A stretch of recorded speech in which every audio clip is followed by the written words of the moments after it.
感谢苏美为咱做详细说明。咱的镜头换来看桃园，桃园有一间国小传出有特教的助理员黑白看查某学生的胸坎，也佮模仿新疆学生的行路等等无适当的行为。虽然这特教助理员是已经赶紧辞职，不过议员也指出讲，这间学校若无通报，校长佮掠相关的家长、老师佮学生来算账。桃园市教育局答应讲会来调查好清楚。孩子，你说助理员怎么样对你不好？就是用手扶住我，然后吃东西、睡觉，然后骂三字经，然后很死的这个。威胁你是吗？囡仔人用囡仔话，得讲伊伫学校受到不当对待，通知一间学校的一个特教助理员，红白讲疑似涉及性平案件和不当管教，但是学校却无通报，嘛无积极来处理。和他们的内衣跟胸部，然后这些学生其实都有跟校长直接反映，这个正性助理员有霸凌的事件，但是到了下学期，学校都没有任何处理。不晓得学校变成一个这么不安全的地方。这学期开始，我的小孩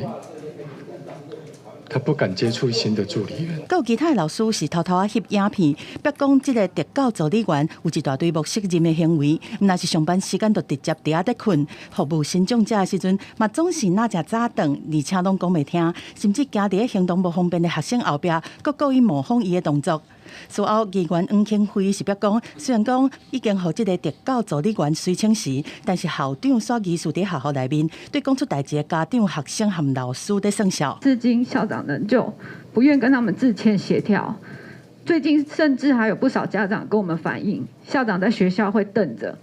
参加过此事的家长们，让大家感到很恐惧，还有压力很大。校长到底是什么样的人？为什么会让这样子像是这个韩剧韩国的电影《熔炉》的翻版，所有的人都知道，但是却没有人通报。议员表讲，这个助理员有可能和校长回聘，改做督工。桃园市教育局强调讲，因为涉及争执是真严重，已经请学校召开校事会议来做审议。教育局在今年1月份接受